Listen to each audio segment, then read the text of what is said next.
नमस्कार, मैं हूं अभिषेक त्यागी। केकेआर के खिलाफ पंजाब ने जिस तरीके की जीत दर्ज करी है, जिस तरीके से आईपीएल के इतिहास का छोड़िए टी20 के इतिहास का सबसे बड़ा रन चेज किया है पंजाब ने। एक कह सकते हैं कि हैरत अंगेज जीत दर्ज करी है पंजाब ने। इस जीत के बाद कुछ सवाल खड़े हो रहे हैं, क्योंकि उम्मीद नहीं थी किसी को उम्मीद नहीं थी कि केकेआर जैसी टीम के खिलाफ अच्छी गेंदबाजी है, सुनील नरेन है, वरुण चक्रवर्ती हैं, आंद्रे रसल अच्छी गेंदबाजी कर रहे हैं, हर्षित राणा हैं, चमीरा आ गए थे। कुल मिलाकर एक अच्छा गेंदबाजी यूनिट है केकेआर के पास। इस गेंदबाजी को कैसे भेद दिया पंजाब ने, जो टीम प्रदर्शन ही नहीं कर पा रही थी, जिस टीम के बल्लेबाज रन ही नहीं बना पा रहे थे, ऊपरी क्रम का टॉप ऑर्डर टॉप 5 पूरी तरीके से फेल चल रहा था।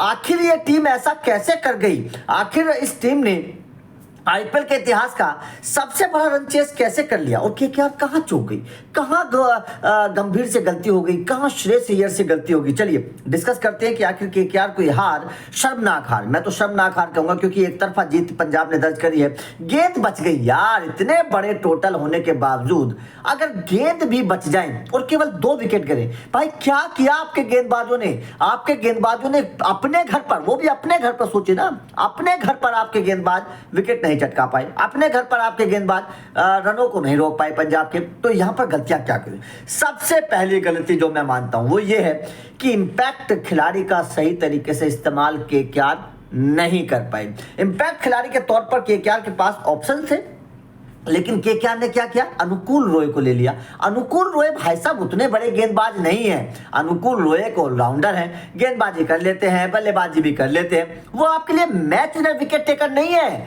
अनुकूल रॉय की जगह आप सुयश शर्मा को ले सकते थे। अगर आपको स्पिनर ही लेना था, आप सुयश शर्मा को ले लेते। सुयश शर्मा तो अच्छे गेंदबाज है भाई साहब, सुयश शर्मा को नहीं लिया। आपके पास तेज गेंदबाजी में वैभव अरोड़ा का ऑप्शन था। वैभव अरोड़ा का इस साल प्रदर्शन बहुत कमाल का रहा है, शानदार गेंदबाजी वैभव अरोड़ा ने की है। आपने वैभव अरोड़ा को क्यों नहीं लिया? भाई साहब आपके पास ऑप्शन थे।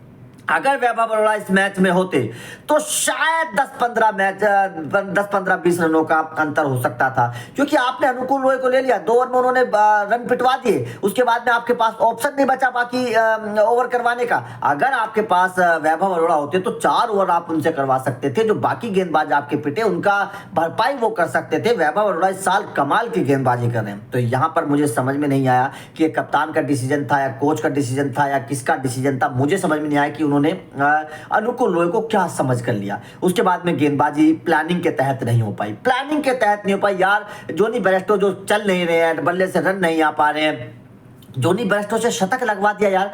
उसके बाद में शशांक सिंह जो इस सीजन कमाल की फॉर्म में है, शॉर्ट पिच गेंदे उनको डाले जा रहे हैं, शॉर्ट पिच गेंदे उनको डाले जा रहे हैं। भाई साहब ऑफ स्टंप के बाहर यॉर्कर कहाँ है? ऑफ स्टंप के बाहर जो लंबी गेंद होती है वो कहाँ है? कहाँ है यॉर्कर? कोई गेंदबाज नहीं डाल रहा था। आपको बचने के लिए इस फ्लैट पिच पर केवल एक यॉर्कर सहारा थी। यॉर्कर कहाँ थी भाई साहब? केकेआर के गेंदबाजों के पास कोई प्लान नहीं था, कप्तान के पास कोई प्लान नहीं था। फील्डिंग सेटिंग बिल्कुल थर्ड मुझे नजर आई, मतलब तीसरे दर्जे की मुझे नजर आई बिल्कुल। मैं कप्तानी के तौर पर, उसके बाद में अप्रोच के तौर पर एक सवाल और खड़ा होता है। मुझे समझ में नहीं आता है कि श्रेयस अय्यर ऊपर क्यों आए। जिस वक्त रिंकू सिंह को आना चाहिए था या रमनदीप सिंह को आना चाहिए था, वहां पर श्रेयस अय्यर ने भाई साहब कम से कम 6-7 गेंद शुरुआत की बेकार कर दी। शायद 6-7-8 गेंद, ये 15-20 रन और हो सकते थे 20 रन अगर और होते तो शायद ये मुकाबला और रोमांचक होता। जिस वक्त पहला विकेट गिरा था उस वक्त ऐसा लग रहा था कि 270, 80, 90 रन के आसपास केकेआर जाएगी। लेकिन क्या हुआ भाई साहब? थम गए बीच के ओवर्स में, 16-17 ओवर में बिल्कुल थम गए बीच में, तो वहां पर रन बने ही नहीं। वहां पर केकेआर से, जबकि विकेट पास में थे आपके पास, रिंकू सिंह उस वक्त था, रमनदीप सिंह थे आपके पास, ये बल्लेबाजी कर सकते हैं, लेकिन भाई साहब उसका फायदा ही नहीं उठाया। सिंगल डबल मुझे समझ में नहीं आ रही थी कि वहां पर श्रेयस अय्यर ने शुरुआत में अपनी बल्लेबाजी क्यों। आपने रिंकू सिंह को भेज सकते थे, आप वहां पर, रिंकू सिंह अच्छे फिनिशर है। मुझे समझ में नहीं आया कि वहां पर रिंकू सिंह का इस्तेमाल क्यों नहीं किया गया। तो कमेंट करके बताइएगा कि केकेआर की इस हार की वजह आप क्या समझते हैं और कहां गलती हो गई, ये भी बताइएगा। वीडियो अच्छी लगी तो लाइक और शेयर जरूर करिएगा, चैनल को सब्सक्राइब करिएगा, क्योंकि अपडेट मिलते रहेंगे। Thank you very much.